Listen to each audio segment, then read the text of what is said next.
Hi, welcome to Richard Gabili YouTube channel, and for today's tutorial, I will be teaching you on how to turn on and off scroll page haptic and voiceover on iPhone X. But first, kindly subscribe to this channel and don't forget to hit the subscribe button and the bell to notify you for the new updates. And let's start!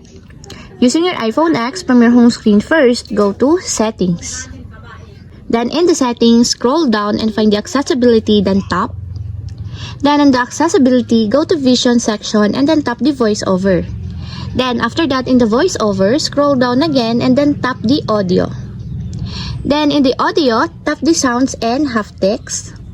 Then after that, in this part, scroll down again and go to interaction section and then tap the scroll page.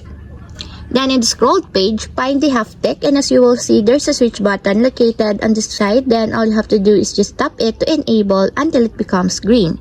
And if you want to disable or turn off, just tap again the switch button just like this.